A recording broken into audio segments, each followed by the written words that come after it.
like that even though the union doesn't have any legal obligation toward any of you, that No Evil Foods would have a huge legal obligation toward the union. If they're here, we basically have to ask the union permission for anything, to make any changes, even if the changes were to help you, or to make us more competitive or profitable. I don't like the idea of having our company have to constantly deal with an organization that's co-opted the language of workers' rights and socialism. Look away, look away, look away, Dixieland, Dixieland, Dixieland, Dixieland, Dixieland, Dixieland.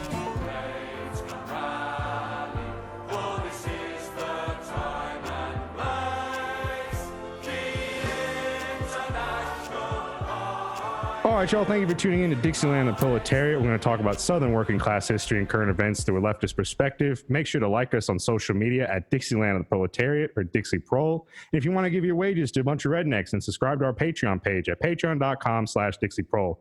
We got a lot of cool stuff to give you, including CDs, stickers, and a cookbook. We also have a Spotify playlist with some great artists y'all should check out. This podcast is brought to you by Newport 100s in a Box, Camel Silver's Black Coffee Box Wine, and Pinkerton Pulled Pork from Mo Evil Foods. Shout out to our new Patreon subscribers, Morgan, Bobby, Dennis, Jason, Eric, David, Jacob, and Tara. Our monthly Patreon surplus goes to groups that are run by and or help marginalized folks directly. As always, I'm Nelson, joined today by... You got muted. I'm Comrade Kate. I'm Will. And with us this evening are Jon and Meagan, former union organizers and former employees of See No Evil Foods. Y'all, how is everybody doing today? Pretty good. Hell yeah. All right, y'all. So I guess we're going to start it off. So basically, give us a rundown how you all you got hired by the company. You're obviously there, et cetera. So just give us like a rundown that led up to wanting to organize this union. Oh man, somebody passed me a union card, really, and that's kind of where it started for me. The union drive itself goes way back, before my time, before Megan's time, to like last summer, when they had just moved into this new facility and they were going through all these changes and trying to figure things out, and everything was chaotic. So they were trying to basically get a union in there. And so what they ended up doing was, that was around the time that they basically brought in a bunch of investor money. So right around that same time, they ended up changing the schedule from a 4-day work week to a 5-day work week. And they ended up losing I don't know what the percentage is or how many people, but they lost a lot of people, and that set the union back quite a bit. So when I came into the picture in October, they were just starting to pick it back up. The people who were still there from the union drive, they were starting to pick it back up. And I was offered a union card, and I signed it, obviously. And that's kind of where it started for me. As far as why I personally wanted one, I'm in North Carolina. It's a right to work state. So job security and, just there were a lot of benefits to the job, and just kind of putting that all on a contract and solidifying it. I felt like that would be a good thing, because with a growing company, anything can change. Yeah. So I second everything that Jon said, essentially. The union drive had started before we both got there. He had gotten hired before me. I got hired in December of 2019. So I already knew that there was a union drive because he had already signed a card. So of course, my first day I go in, I'm like, okay, who's got the cards? Like, let me sign one. It's pretty much the same reason. Like, I actually really liked the job itself. It was a fun job for me. I liked it. I'm vegetarian, so I agreed with a lot of their stated mission and goals and things like that. So it was really exciting for me. And I thought that, well, if we had a union, I could actually make a career out of this. And the whole thought of it was really exciting to me. I come from a union family full of nurses and post office workers. So I knew inherently that unions were not a bad thing for workers. So none of those tactics were going to work on me specifically. But I really didn't even mind management there. Like, I knew the union drive was going on, but I still loved working there, and everything really just kind of started to go downhill, and the mask really came off when the captive audience meetings started. So real quick, reading the Jacobin article by Alex Press, right? So No Evil Foods seemed like they'd really tried to brand themselves as the progressive, left-wing minded company. Like some of the names, it was like, I feel like they co-opted a lot of revolutionary names. Like there was like Comrade Cluck or whatever, and they like had one about the Zapatistas, but when they try to frame themselves as really like social justice minded, but like what's the reality behind that? Was when you got there, when you started working, like you said that the mask came off with the union drive, but like, did you notice anything before then? Was it real? Did they really, obviously didn't care about this, but did they promote themselves actually as behind the scenes caring about this to y'all? There were small things that I noticed. I mean, the protective equipment in like the dish area was kind of spotty. Like the gloves had holes in them, and there were like skiing goggles that we used for, or like swimming goggles that we used for protective eyewear. It was kind of wonky in that sense. Meanwhile, we're working with corrosive chemicals to clean the dishes and stuff like that. There was a lot of chaos with just getting out on time. There was a lot of controversy about getting I think it was the night before Christmas. They were trying to get us to work, and people threw a fit. Rightly, nobody wanted to be there. So yeah, there were small things that I noticed, and I mean, I came to the job with very high expectations. I really bought into a lot of the marketing, and I really thought that this could, like Megan said, I really thought that this was a career move for me. And so when I noticed these little things, I would be like, well, yeah, it's not okay, whatever. It's, they'll fix it. And then those meetings started, and that was the end of it for me. I couldn't look at them the same after those meetings. It was basically there were small things here and there that kind of made you raise an eyebrow, but it was nothing that really made me think, wow, these are really terrible people and I'm working for monsters. Like none of what they're saying is true. I didn't get any of that until the captive audience meetings. Can you tell us more about those? Required to be there, or you'd be fired or paid for it, or what?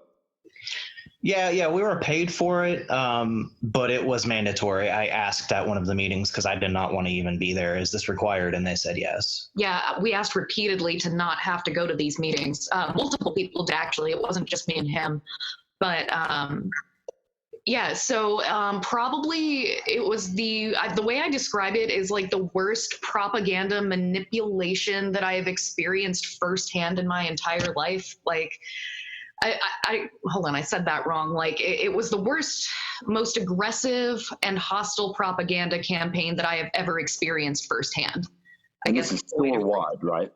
Say what? It's it's store-wide. Everybody who works there is there after hours. Yeah, well, no, not after hours. And that's what's so funny is they felt that these meetings were so important, they stopped production for anywhere between 1 and 2 hours to hold these meetings in the middle of the shift. They were mandatory. Nobody was allowed to sit them out, even though people repeatedly asked.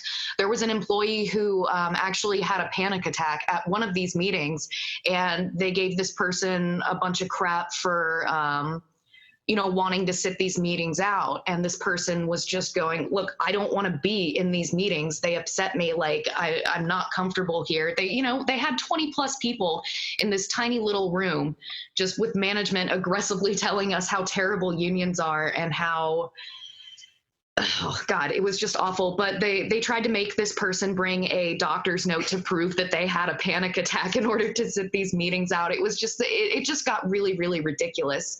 But at these meetings, we were told so many different things and a lot of things that contradicted each other. Like, we were told that I think it was Mike Weliansky, the owner, one of the owners, told us that paying union dues is a financial decision equivalent to buying a house or a car. It's Mark. Oh, it was Mark. Yeah. Okay. Mark, the VP of manufacturing, told us that.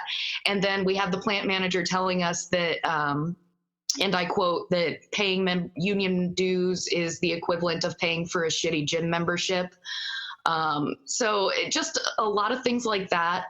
They really played up on the fact that the UFCW, the union that we were trying to organize, or that we were trying to organize with initially, in the area, they represent Smithfield, which, if you're not familiar with Smithfield, it's meat packing and meat manufacturing, factory farming, so super gross stuff. So they really tried to play on that and how the UFCW isn't conducive to their values and things like that. But I mean, there's so many things wrong with that, because the UFCW is the 6th largest union in the country, or yeah, the 6th largest union. They represent all different kinds of industries.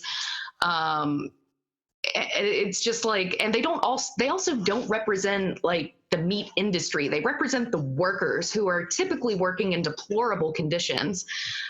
So even if you're a vegan or a vegetarian, like who are you to tell somebody that they don't deserve, safe working conditions and a living wage? That's just ridiculous. Most people take those jobs because they have to. Nobody goes, oh, I want to go, cut chickens' heads open. But we were told things like that. They really played up on fears of sexual harassment. Mind you, I can sit here and talk about this for hours. There were 7 meetings total, each of them lasting for anywhere from an hour to 2 hours. And they really played up on fears of sexual harassment, though. They would post around articles about the UFCW and other unaffiliated unions who had different sexual harassment claims against them, and different people within the union. And so they're using this to say that, are these the people that you want to be your brothers and sisters? And do you want these people representing you? And I raised my hand and said this to the other owner, Sadra, and I told her that, sexual harassment and stalking and things like that, it's a societal, you guys know this, but it's a societal problem, and it's not subject to unions or even workplaces in general. And then she implied that I was an apologist, that I was coming from an apologist point of view for pointing that out. Yeah. And then she actually asked me in front of the entire night staff if, since Harvey Weinstein was held accountable, if I was justifying what he did. I'm not even kidding, like word for word.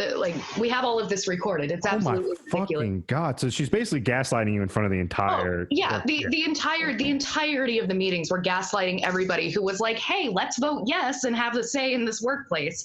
It was disgusting. Yeah, you brought that up because that was in the Jockman article. They were like, the union may not take harassment, quote unquote, as seriously as we do. Did they even take any, like, if there was a harassment complaint in the workplace, did they even take it seriously? Like, are there any examples that they actually took it seriously, or was it a joke? Like, I'm guessing, like every other workplace. So there was one incident that I was present for, and this guy was super creepy. He was harassing a woman who worked with us, a young woman. So, she's maybe 19 or 20 years old. This gentleman is way older than her, just a creepy all around. And it got to a situation where he would come up and like touch her back, just unwanted contact with this guy over and over. And it got to a point where other people around who had no idea of the situation were noticing his creepy behavior. Was this Joe Biden? It was not Joe Biden. Might as well have been. Wasn't his name Joe, though? No. Joe, what was his name? No. I don't remember. Probably his shouldn't name. say it. It wasn't Joe. It wasn't Joe. We'll just call him Joe Biden for the purposes. But what they ended up doing was, I'm sorry, excuse me. They had a bunch of us make statements, which I and a bunch of others were more than willing to do, just writing down what we witnessed. They sent this guy home for the day, and he ended up not coming back.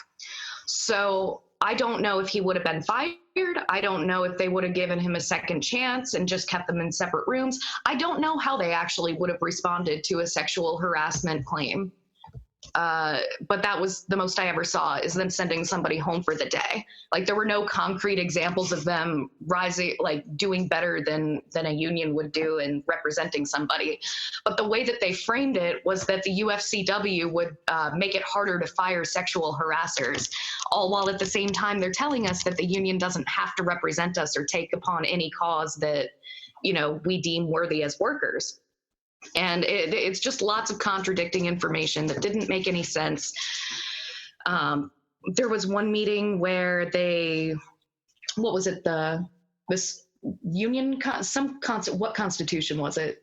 The Union Constitution. They were just reading off all of this legal jargon at one of these meetings, just trying to confuse everybody, you know, and they did this all under the guise of, you know, we're just trying to inform you. We just want you to make an informed decision. And meanwhile, you have the VP of manufacturing standing up there reading all this legal jargon going, I have a degree. I don't even know what this means. And it's like, why are you up here talking about it then? Like, it was just absolutely insane. No. Oh, they also played on fears. See, No Evil actually does this really great thing where they make a point to hire people who were felons or, you know, have been in and out of jail, different things like that, and giving them a career, or, you know, what should be a career. But they played on fears with that too, saying, you know, the union's going to come in and that could threaten your job security because of your background and different things like that. And so they were scaring everybody. It was really disgusting. And there was a lot of us saw right through it. You know, I think there were 3 groups of people, and there was the organizing committee who just, you couldn't fool them with any of this nonsense propaganda. And then there were people who just automatically took the side of management, didn't want to get involved, just like, yeah, I'm going to vote no. I'm not interested in being part of this drama. Mike and Sadra are cool. I like my job. Like, I don't want anything to do with this. And then the biggest portion of people, I believe, that were part of that union election were either undecided and scared out of voting yes, or just intimidated by the climate that No Evil Foods management created. You know, it used to be that whether people agreed or disagreed with the idea of unionization there, before these captive audience meetings, nobody, with the exception of maybe 1 or 2 people, nobody had a problem discussing it openly, whether they agreed or disagreed. It was all like, everybody was friends there. And these meetings just drove this wedge in between everybody and painted the organizers like they were bullies. There was one day when a floor lead came in right at the beginning of second shift, and he announced to the entire room, I think Jon and I were both in the room that day. He goes, now, we just want everybody to know that if any union organizers, if you feel bullied or pressured by anybody cornering you about the union, you know, come talk to us, you know, we'll put an end to that. We don't want you to feel unwelcome here. Meanwhile, they're making everybody feel unwelcome there. It was a really, really sad situation, and it ultimately ended up costing us the vote. It was a pretty bad defeat. I mean, I can sit here and pick apart what the things that I think we did wrong. We, you know, amongst all of us in the organizing committee, we've discussed it endlessly. And one of the major problems that I think we made was being on the defensive and trying to counter all of their propaganda and just pointing out, like, hey, you gave us this article. This isn't the full story. These people were held accountable, that kind of thing. And we put so much energy and focus into debunking all of their nonsense that we failed to stick to the actual issues that were going to affect us, whether the union did or did not go through. So, like, you know, talking to people about pay and their actual concerns with, you know, where this job is going and how long they plan on staying there and how this could affect them in a positive way. We just were constantly playing defense with management. And I think that also ultimately led to us losing pretty bad. But But now, shortly after the election, hop on COVID. Talk about COVID for a little bit. I'm sorry. Do you guys have any quesestions? I could sit here and talk about this. I mean, it's like I have notes. So the vote ended up being 43-15 in favor of not forming, recognizing the union, and forming the union, et cetera. But like what you're saying, like the things that you did wrong, it seems like that, like I think everyone, and even people who listen to this, like, don't be discouraged, because it's like every time that workers try to organize through history, you're going up against capital, which is this very powerful institution that, like, you're going after the top, right? So you're going after people who have the money, who have the power, who have the means, obviously, to drive this wedge between y'all. And it just seems like y'all fought like a David and Goliath battle. And I think what y'all did was great. I think I speak for everybody and everyone that's going to listen that what y'all did was fucking phenomenal. In a Southern right to work state, it's extremely hard to organize.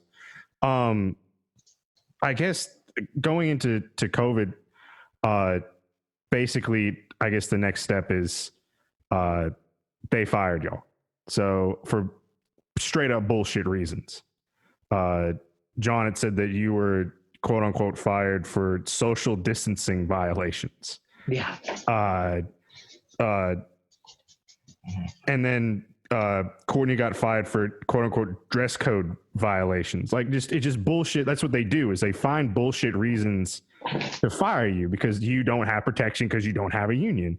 Yeah, so exactly. You go, like, let that flow into like the aftermath. Like, obviously everyone knows what happened, but like, what happened from your perspective? So what happened? Yeah, start from like your particular firing. Like, how did that happen, and how did they approach you with it?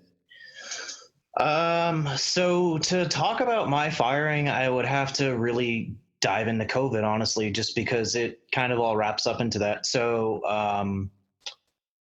union election was February 13th. About a month later, like mid-March, is when people really started freaking out about COVID, and rightfully so. And kind of like the most ironic thing about me getting fired for the reason that I got fired is that I was one of the loudest voices in terms of pointing out that social distancing is not always possible in 25% of a warehouse that they occupy. You're working with machines where you have to stand next to each other. You're on conveyor belts. You're in walk-in coolers. You're stacking pallets. You're in tiny little break areas. You're in tiny little gowning rooms. And so from the start of it, I was telling management, I was talking to coworkers and saying, I don't feel comfortable with this. This is, somebody's going to get sick here. We're going to have an outbreak here. And I wasn't the only one saying that. A lot of other people were saying that too. And so that fear kind of culminated in them rolling out these ridiculous 3 options that they gave everybody. And so those options, this is where that NDA comes in. Yeah. So that basically those 3 options were: 1, you could stay, and then you, so if you choose to stay, basically there was a stipulation. So you'd get a little bump in pay. It was like $1.50, but you had to maintain 90 days of perfect attendance in order to qualify for it. In the middle of a pandemic. Yeah. And then the second option was to quit, and then you could reapply at a later date if you wanted to. There was no guarantee you'd get back in, but if you didn't feel comfortable, you can quit and reapply on good standing. And then the third option was that you quit, you would get 3 weeks of pay, but to get that 3 weeks of pay, you have to sign an NDA. Now, this NDA basically includes a stipulation where you can't talk to the media about your employment with the company, which is just interesting in itself. But then it also acquits and forever discharges No Evil Foods from all claims in any suit or charge on account of any matter, including but not limited to claims under the Civil Rights Act of 1964, the Occupational Safety and Health Act, the Americans with Disabilities Act, the Family and Medical Leave Act, the North Carolina Wage and Hour Act, the North Carolina Retaliatory Employment Discrimination Act, and the National Labor Relations Act. Damn, So that is sus. yeah. Yeah, so you can't talk to the media. You're basically selling your soul. You can't talk to the media, and you can't sue them for like basically any violation. Yeah, they added everything under the fucking sun to that NDA. That's insane. What's especially disgusting about this too, though, is that I know at least a handful of people who ended up taking that third option and signing that NDA did so because they felt as though they had no other choice. These were people who were immunocompromised, who had pre-existing conditions and were high risk. Not all of them, but enough were where it was like they didn't have a choice. And it's just so disgusting that in order to get any little chunk of money that they're willing to throw your way, you're not allowed to talk about anything that they did. And like, you know, they call it a choice, but I think every single person who made whatever choice it was that they made, obviously we ended up staying, it didn't feel like a choice to anybody because, you know, you had people that stayed because, you know, well, I need this job. I can't quit this job. What am I going to do with 3 weeks of pay? And then there were people who it's like, well, I don't feel safe here between COVID, you know, after having just gone through the union drive, people were so sick of management, you know, they took a big blow to, what's the right word? Morale. So it was just, nobody felt like they actually had a choice with all of this. And people were really upset. And I'm talking like hardcore no votes, people that were, you know, going toe to toe with us in these meetings, like really aggressive stuff. Yeah, I had that same reaction too. But it's like now you see what we were fucking talking about. Yes. And it's really sad because we thought that they'd at least get a couple months under their belt before everybody, you know, came to the realization like, oh, wow, this is really bad. It shouldn't have happened this way. But it was a month after the union election. No Evil Foods management proved that their employees need a union. So what we ended up doing was... So what we ended up doing was me, Megan, and kind of like a handful, not many, I'd say maybe less than half of the 15 people who voted for the union ended up staying. We sort of organized a petition and said, this is stupid. This is ridiculous. The hazard isn't in 90 days. The hazard is now. Why are you making us wait 90 days? And the letter was very nicely worded. It was a very respectful petition, and I think that's part of why we got a majority of signatures on it. All but like 4 people in the whole building signed it. It was a beautiful moment for everybody. So we got that petition together, and like the day before we had planned on turning it in, I was pulled off the production floor. And this kind of ties into one of the 2 NLRB cases. So there's 2 pending NLRB cases. One of them's mine, one of them's Courtney's. And I was pulled off the floor by the head of HR and Drew Pollock. Drew Pollock is his name. Sorry. So I was pulled off the floor by fuck that guy. Basically. Yeah. And I was he basically said that I was identified as one of 4 people who was behind the petition. The petition was being made to make people feel uncomfortable. And he asked me if it was related to the union. So that's extremely illegal under the NLRA. And I mean, I was honest with him. I wanted to be honest with him. I wanted him and I wanted everybody in management to know that there is a petition. It has a majority of signatures on it, and we are about to turn it in. And the next day, literally the next day, they came out in front of it and said, we've been looking at, like, they called an emergency meeting and said, we've been looking at the behavior of other businesses in the area, and we're just going to announce a $225 temporary increase in pay. They didn't call it hazard pay, and they did not mention the petition once. So they just kind of made it seem like it was their idea. And that was in April. and I was fired on May Day, May 1st. So what happened? Damn. Yeah, what Thomas said. So what? So Yeah, how did they fire you? Like, what were the circumstances around that? So the official reason that they gave was performance issues and failure to take basically social distancing seriously, which, again, like, a manager can walk by, and if they're looking for something and if they're looking for you in the right place at the right time, they can find you not social distancing. It doesn't matter. You could be in a gowning room, you could be stacking a pallet next to somebody and not social distancing. It's probably the easiest thing that they could find on anybody they want to get rid of. And so, here I am being identified as one of 4 people behind this petition. And just so happens that, just a couple weeks later, I get fired for some BS. And basically the way it happened was I walked into work on May Day. I was stopped at the door by HR, and the plant manager was standing there with him until I was approached by HR, and then she just disappeared because, she didn't want to be there for it. She just put it all off on him. And it was a 2 or 3 minute conversation that just was like, well, your performance is lacking and you're not taking social distancing seriously, and we're going to terminate your employment effective immediately. And that was the end of it.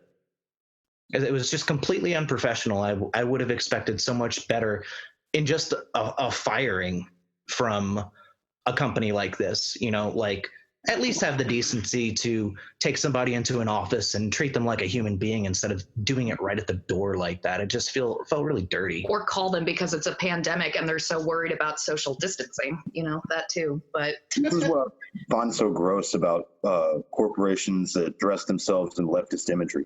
It's impossible. The power structure, the hierarchy, is always going to favor capital over labor. That's what capitalism is. The NDA is like the perfect crystallization of that. And surely they knew the irony of bringing you in on May Day. I mean, with the stuff that that's pretty twisted. These people will never be your friends. You know what I mean? I'm sorry, guys. It's what it been is. a rough year. For various reasons. God. But, so there's another aspect to this, because I'm still convinced to this day that they were trying to fire me before him. So to back up a little bit, they actually had fired Courtney before Jon. And I'm sure at another time Courtney could open up about this too. She's been pretty vocal about what happened. But essentially, she came into work and had pants that didn't meet the dress code. She had worn them repeatedly to work.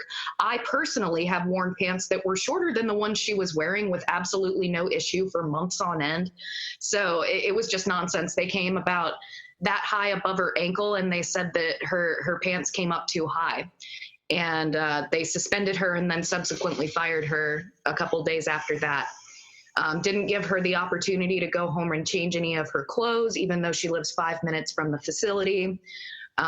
So, she was actually like one of the first firings, and this was before they had fired him. So in between the time that Courtney was fired and before Jon got fired, I was pulled into the office by my supervisor, who I actually still really love to death. She didn't mean any harm. Most of the time, it was pretty apparent that most of the decisions she was making were out of her hands and being passed down by upper management. But she pulls me into the office, and she basically tells me that in fact, word for word, this is what she told me, that I was 1 minute late on April 17th, and I was 2 minutes late, no bullshit, 2 minutes late on April 28th. And they wanted me to sign a piece of paper that didn't specify how late I actually was, just that I recognize I was late and that my behavior is unacceptable, and that if I don't correct my behavior, that I could face discipline up to termination. And they wanted me to sign that. And I told them, no, I'm not going to sign that. This is absolutely ridiculous. You want to say something? Time out. All of their faces right now. You said 1 and 2 minutes late to work. if I'm like 15 minutes late to work on a regular, if I'm gonna that be was the case, honest. I would be fucking fired in a heartbeat. I probably should be fired for a number of reasons, but like, what the fuck? 1 to 2 minutes late? Holy Yeah, shit! That's like crazy. that's like an error in reading a fucking clock. That's not even a legitimate fucking thing.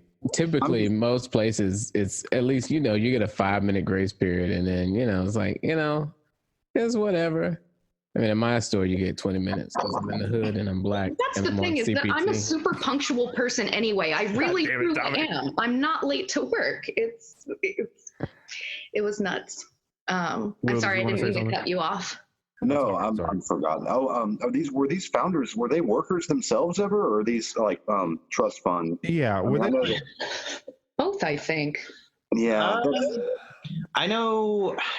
they vote blue wanna no say- matter who. Please I tell don't me want to they say the vote blue wrong no thing. matter I who. know Mike's father is a lawyer. I don't know about Sadra. I think one of them waited tables. I don't know. They claim to have been waiting tables, and then they came up with this great recipe in their own kitchen, and through grit and the American dream, built it into the business it is today, or some crap like that. Yeah, with a small so- loan of $1 million, you can do anything. Oh my, Will and I, Anybody who uses the phrase "American dream" is not a leftist. yeah, Exactly. Will and I wait tables, and we're like two of the most jaded fuckers there are. So like, if you wait tables, right, you're already jaded, so you're not fucking gonna be like, oh, I do no, fuck that shit. It's just that I hate 99% of my the time you scratch beneath the surface and you see like, oh, okay, like the seed money is provided by, inherited wealth, or, there's something fishy going on here where this person almost never scrapped their way up from the bottom for real. No. Yeah, but I guess what I was saying is that I don't doubt that there were days or even months or even possibly years on end that they did work really hard to create the product and make it. And I'm not denying that. I wouldn't deny that. But, is it really hard work anymore when you get injected with a bunch of venture capitalist money? I don't know. No. I wanted to ask you about that. What do you happen to know off the top of your head? If you don't, it's okay. I just wanted to get like a scale, I guess, really just an overview. How much is this company worth? Like, do you know off the top of your head, like how much what their profits are? Like, are they a big thing? Is it like they try to promote themselves like the mom and pop bullshit? Because those are definitely I've read articles and I've talked to people, and it seems like when it's like big corporations like Amazon or Walmart, right? You're so disconnected from managerial staff and like from Jeff Bezos, obviously. So it's actually easier sometimes to organize bigger corporations than mom and pop, where like you're working on the floor in the petite bourgeoisie, like they're working side by side with you, and they have a vested interest personally to make sure that you're not unionizing. So like, did it give that mom and pop feel, or did they try to market themselves as that, or are they actually like raking in millions of dollars? So the answer is a little bit of both. Like they definitely paint themselves like a mom and pop, like no doubt. That was actually another one of their little talking points during the union drive. We're a small company. We're not profitable yet. Sounds Which like you TYT. can say that, and it might be true, but that's because they take the millions of dollars that they make a year and reinvest it into turning their company into what is going to be any other major manufacturing job. That's what they're doing right now. And so you can say that they're not profitable yet, but the last I heard, the last all-team meeting that we had before,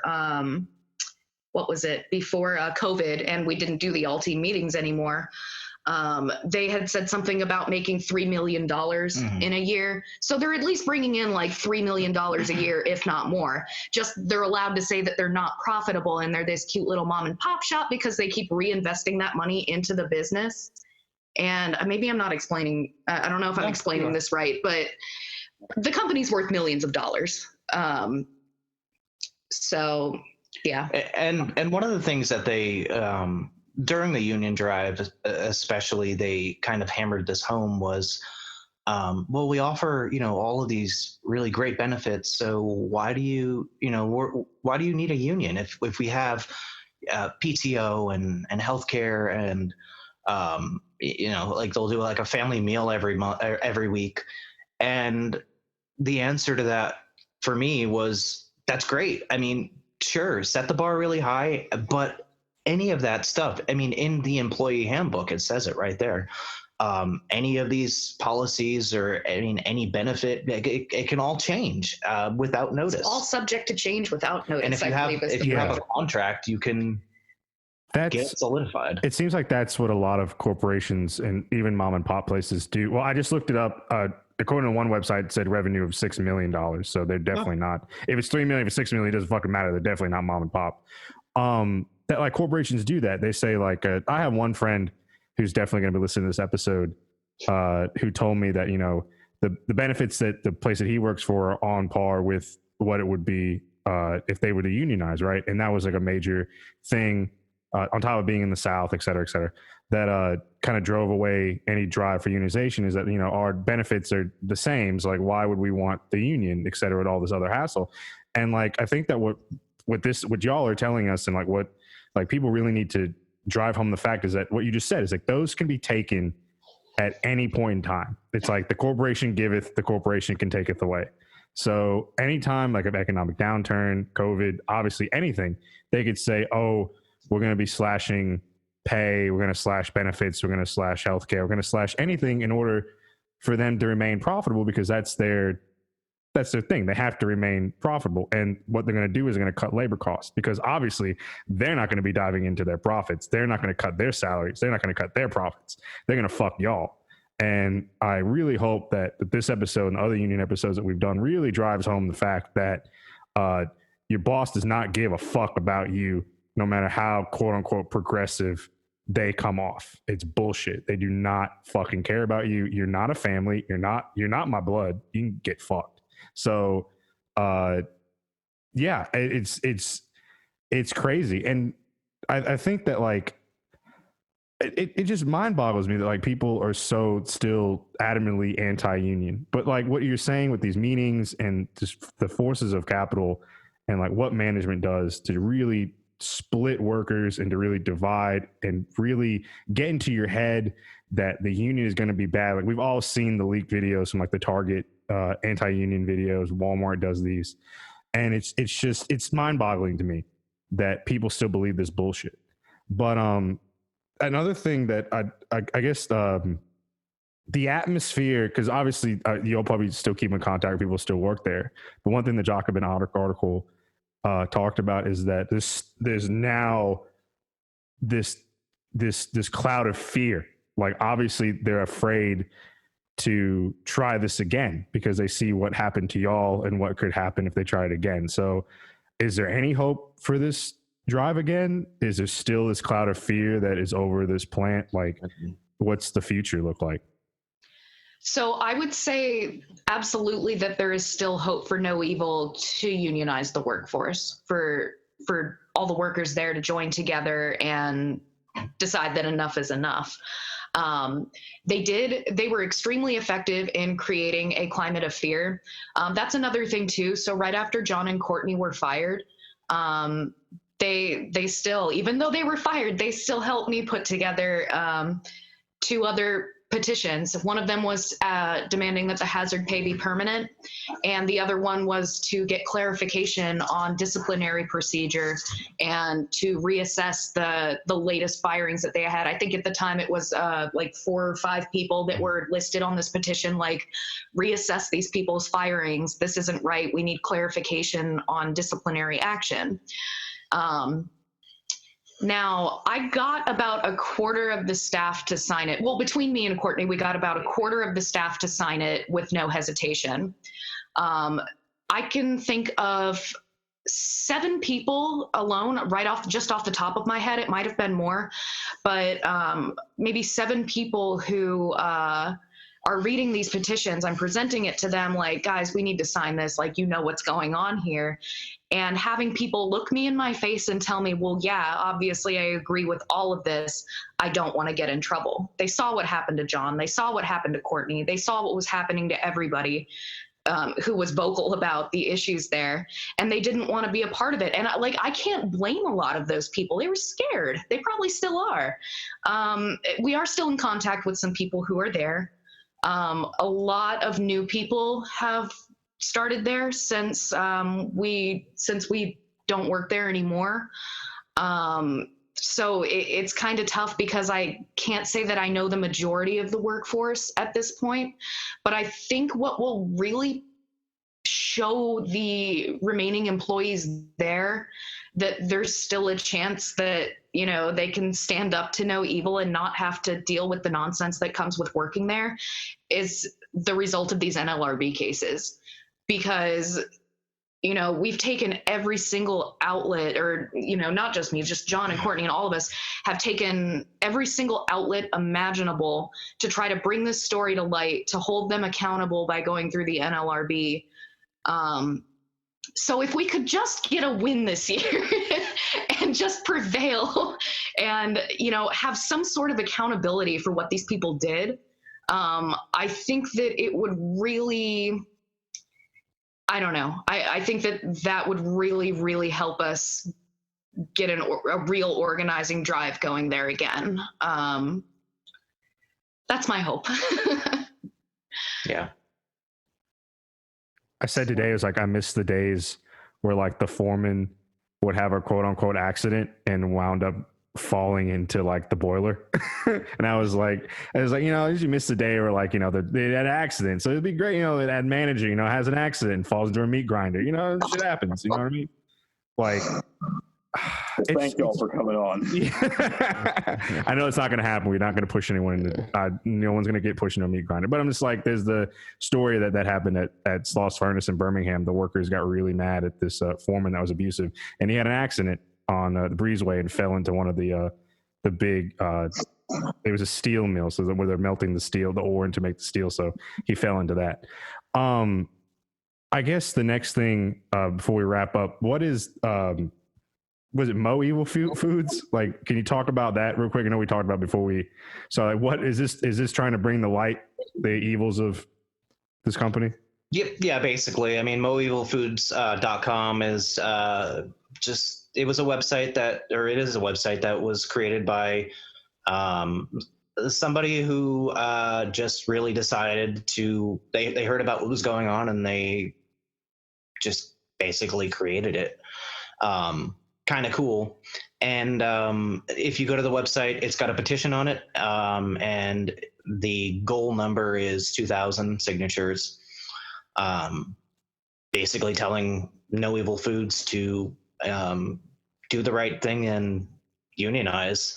It's also got a bunch of links to the various places that this story has been covered. So if people are curious, they can check it out there. Yeah, send me that link and we'll put it in the show notes. Okay. Yeah, I want to ask you guys something to maybe end on a lighter note. Hopefully I don't regret asking this, but how are things for you guys now? Like, where are you guys now? I know in the times of COVID, you know, finding a job can be hard, if not impossible. Like, how are you guys doing personally? Are you doing okay? You know, is everything good with you guys? Yeah. So, Go ahead. So there was a good period there where we were both unemployed. I recently found a job. I'm not going to say where, but I got a job. So I'm working right now. We're doing okay. We're just really, it's like a hurry up and wait kind of thing. We just want this NLRB case to be done with. We want justice for what happened. And in the meantime, we're just kind of hanging out with the dogs. So things are good. Yeah, I'd say the same. Considering, you know. Yeah, I feel like we're doing all right. That's good. That's good. Yeah, I'm glad you guys landed on your feet, because no one deserves what you guys have gone through. Yeah. And more power to your struggle, man. Yeah, y'all did a great thing, because it's not every day that, you know, our generation, millennials and even Gen Z, like, that organize unions. Like, you hear like the legends of when they organized unions back in the day. Like, we've had episodes about Blair Mountain and the coal miners and et cetera, and the UAW and everything that went IWW, like all the stuff that went on back in the day. You can be those heroes today. You can be Joe Hill. Like, you could do it. But it's great to hear that folks our age are doing this. And I think this is an inspiration for people coming into the workforce now that are millennials and Zoomers that like could be like, hey, you know, we hear all these stories about these like labor battles, and we hear these stories of these people rising up and organizing and these legends of labor, right? And like we could be that, like, we could do that. And what y'all did is, you know, hats off, like y'all did fucking great. And this time it didn't win, but next time, obviously, I mean, as long as there's still breath in the lungs, you keep fighting and you keep trying to fucking organize, because they can't stop us. Yeah, and just to kind of touch on that too, one of the big things just in general about this story and why I feel like it's so important is because of what you're talking about. I mean, my hope is that getting this information out there might actually help somebody else who's going through this. I really think that listening to the audio from some of these meetings can help inoculate people to what they will inevitably go through and should expect to hear. These talking points are the same. They've been the same for decades. I mean, there's like a literal playbook that these union busting lawyers will use to coach management and guide them on how to manipulate people based on their relationships or their fears or whatever. I mean, they'll find anything that they can use against you. And the audio from these meetings is just so important in that sense, just from like an inoculation standpoint. There's one more question I want to ask, because this is a thing that I'm reading about in especially Southern organizing efforts. Did they ever try to divide workers among race? Because that has been historically a problem with organizing in the South, is that the bosses know that there are underlying racial issues, especially back in the day, but even still today. Did they do any of that? Did they ever try to like pit workers against each other in that way? Because that is an old, long-standing thing that like Southern companies and corporations have been doing for forever. So, I mean, I'd say that they definitely pitted all of us against each other. That was done. That was definitely done. But I can't say that they separated everybody, you know, by race or tried to cause some kind of racial tension there. Because honestly, I really don't think that happened. You know, there could have been something going on behind the scenes that I'm not privy to. But I wouldn't go as far as to say that. They really just they took the focus more on the people who were outspoken about wanting to unionize. They took it upon themselves to paint us like we were bullying people. So whenever we just brought it up in conversation, or we're having a conversation amongst ourselves, automatically in somebody's brain they're going, wait, are they being bullies? Is this aggressive behavior? So that I think that's more of the approach that they took, as opposed to a racial one. Yeah. So one of the requirements in a union election is that management basically has to give the union everybody's contact information. And so they sent out an email after they gave the union everybody's contact information. They sent out an email to everybody and they said, we're sorry to invade your privacy like this. We have to send out this information to everybody, to the union. These union organizers might show up at your house. They might be aggressive. They might be aggressive. Yeah, exactly. And then just the signs that they put up around the warehouse too, again, hammered that point home, saying that they'll never use like tricks to we'll never show up at your house and try to get you to do something. Like it was the approach that they took was to just basically paint us as these aggressive, the big types. Mean bad union and those mean old organizers, the union goons. So yep. Jesus, holy shit. That's, oh my God. What do they like draw images of like the mafia coming to fucking like muscle people, like fucking? Oh my God, no, they mentioned Jimmy Hoffa. They mentioned Oh Hoffa my God, no, they did. Meetings. Yes, they did. They did not mention Jimmy Hoffa. Holy shit. It was brief. It was very brief. His name was just thrown out there with no actual context, I believe. No. It was like the VP of management said, the VP of manufacturing. I can't remember the exact wording that he said, so I am paraphrasing here. but he said something along the lines of, the last time I heard about X union, or the last time I heard about this with the union was the Teamster. He was the Teamster. Oh, that's what it was. Yeah. He said he used to be so he used to be a Teamster. All right. So this dude used to be a Teamster, and he's sitting there giving like anti-union speeches to all of us. So that's a whole other subject God, in Jesus itself. Christ. But he said that he hadn't been a Teamster since blah blah blah year, back when Jimmy Hoffa was a big guy in the unions, and it's like, so fucking what, dude? Like, And what are Kennedy you was talking president. about? What the fuck? Dude, no one even knows. Like, but like, majority of people didn't even know who the fuck that guy was. It's like, who the fuck is Jimmy Hoffa? You tell me where he's buried. The Irishman just came out. Oh yeah, I forgot about the Irishman. Everyone Yeah. like, watch that. Like, oh, they know Jimmy Hoffa. Tell me where he's buried. That'd be pretty dope. Holy shit. Just so I can kind of give you some context here, I pulled up one of the flyers that was posted up all over the place. The top of it says, "Our commitment to you." And then it says, "No Evil Foods will never visit your home in an attempt to convince you to vote a certain way in the election. While union organizers regularly conduct unannounced home visits as a campaign tactic, neither No Evil Foods nor anyone working on behalf of No Evil will come to your home to speak with you about this campaign. No Evil Foods values your privacy and strongly condemns any invasions into your personal life and time. No Evil Foods will not make any promises to influence your vote, even as the union attempts to, quote, sell you on unionization.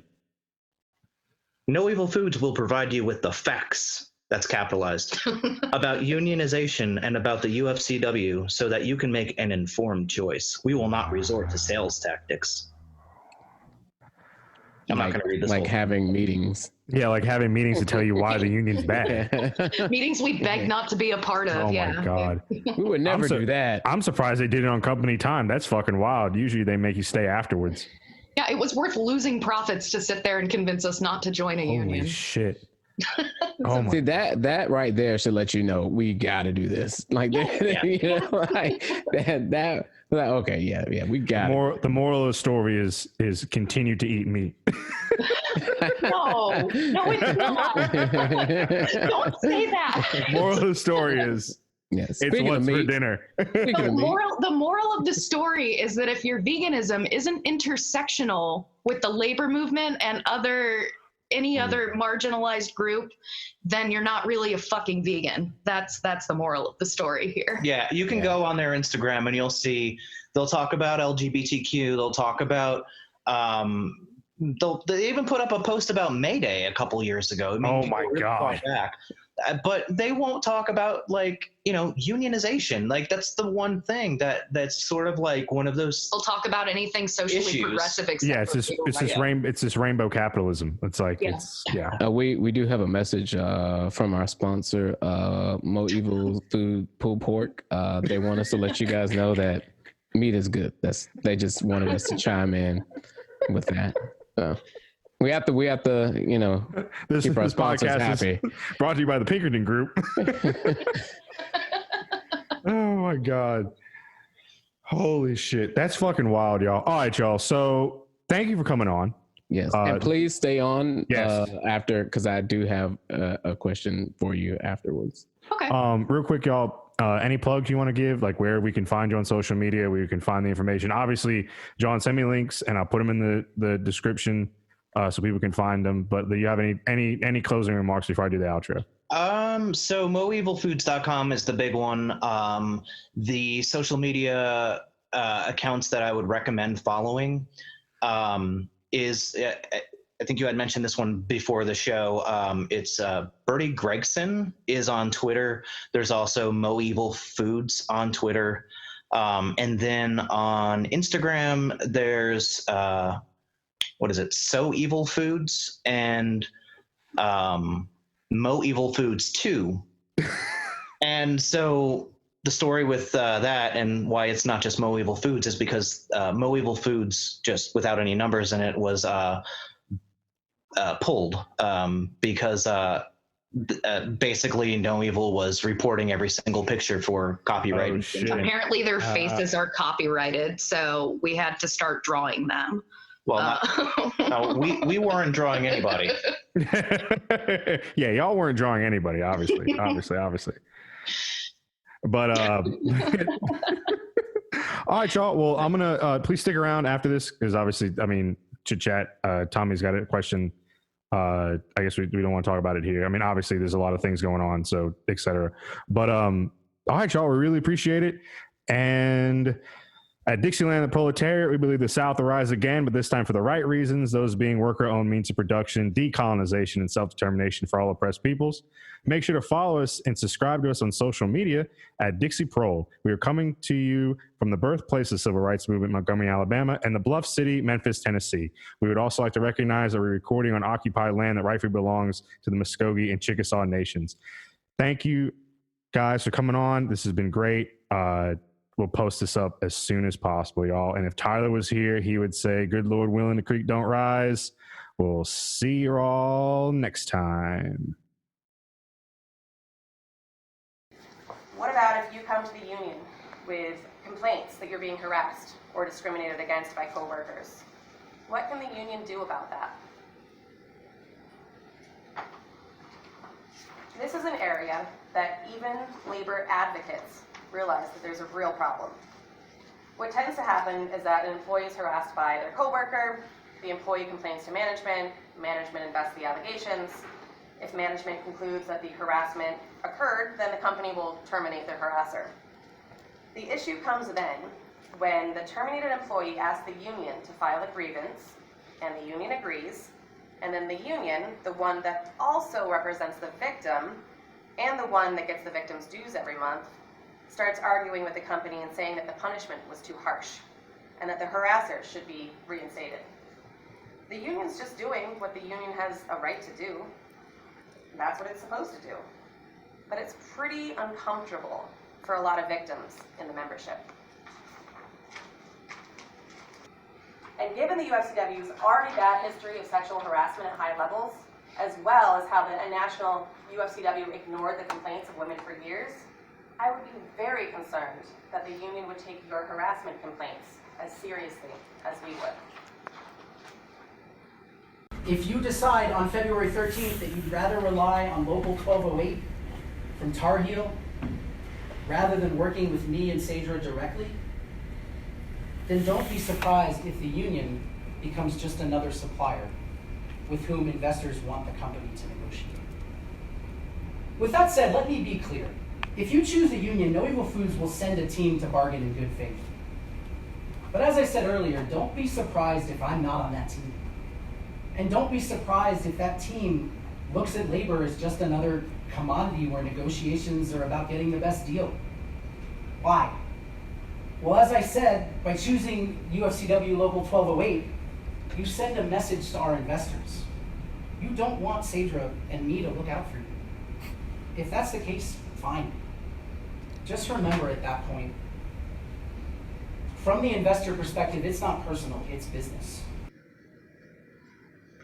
So if you also say, what if I just don't pay dues, the active members that are dues-paying members, they're the people who get the rights and privileges of membership and in the international, including the right to vote at all the regular and special meetings and to hold any office and be elected a delegate. So if you're a dues-paying member, you get to vote, and you are eligible to be an officer within the union in some way, manner, shape, or form, if you choose to do so. If you don't pay dues, can't be in the union, can't be a candidate for this. So essentially, you have to buy to get into the show.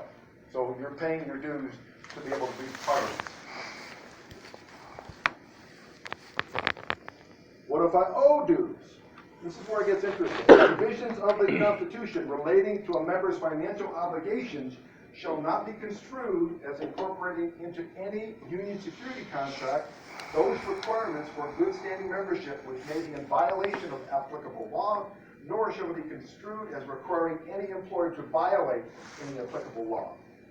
However, all financial obligations imposed by or under this Constitution and local union bylaws and in conformity therewith shall be legal obligations of the members upon whom imposed and shall be enforceable in a court of law.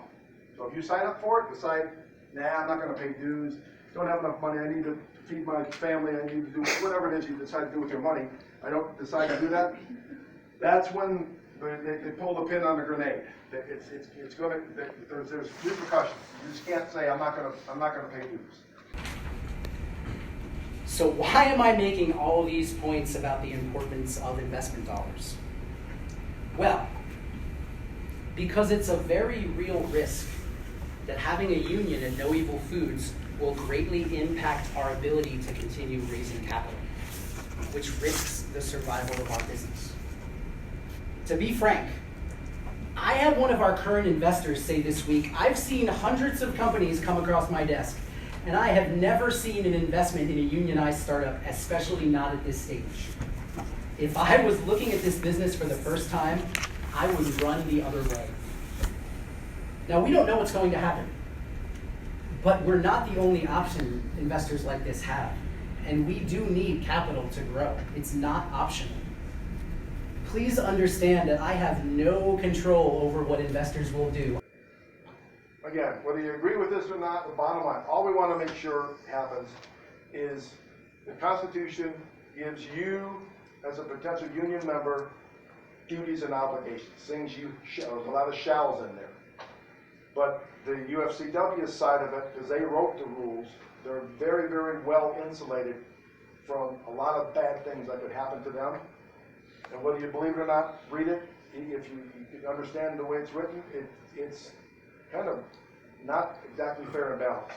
But we have a waiting list of applications, and many of those people may be interested in coming here, because as even our strongest union advocates have said, this is a pretty great job.